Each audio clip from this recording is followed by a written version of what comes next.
আসি। আসসালামু আলাইকুম। আজ আমি এমন এক সময়ে কথা বলছি যখন আমাদের দেশ ইতিহাসের সবচেয়ে কঠিন সময় পার করছে। চারপাশে চেয়ে দেখুন, জনগণের মৌলিক অধিকার বারবার লঙ্ঘিত হচ্ছে।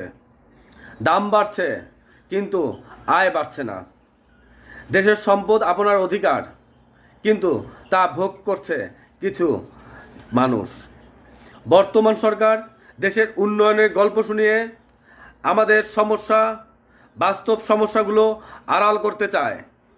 কিন্তু প্রশ্ন হলো, এই উন্নয়ন কার জন্য? কেন সাধারণ মানুষের জীবনযাত্রার মান উন্নত হচ্ছে না? আমাদের রাজনৈতিক ব্যবস্থা এখনো মধ্যযুগীয় চিন্তায় আবদ্ধ।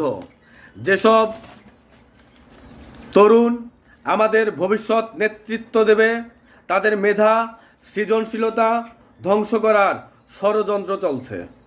শিক্ষার মান কমছে, কর্মসংস্থান সংকুচিত হচ্ছে। যারা শিক্ষিত এবং মেধাবী তারা দেশ থেকে নিজেদের ভবিষ্যৎ দেখছে না।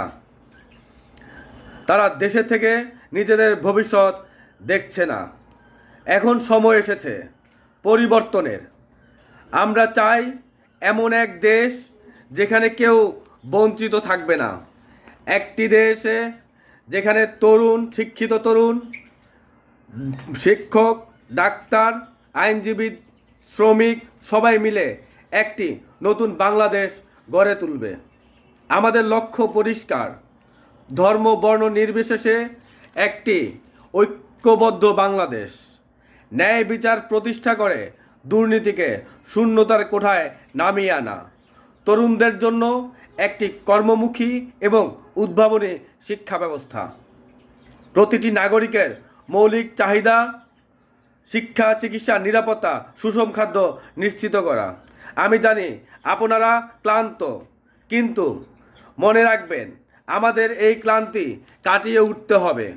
আজ আমরা যে সংগ্রামের কথা বলছি তা শুধু বর্তমান নয়, ভবিষ্যৎ প্রজন্মের জন্য।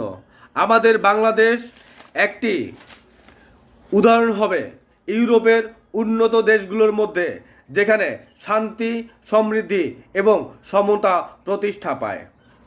তাই আসুন আমরা ঐক্যবদ্ধ হই, গর্জে উঠি, পরিবর্তনের ডাক দেই। আমাদের লড়াই আমাদের বাংলাদেশকে পুনর্গঠন করার লড়াই।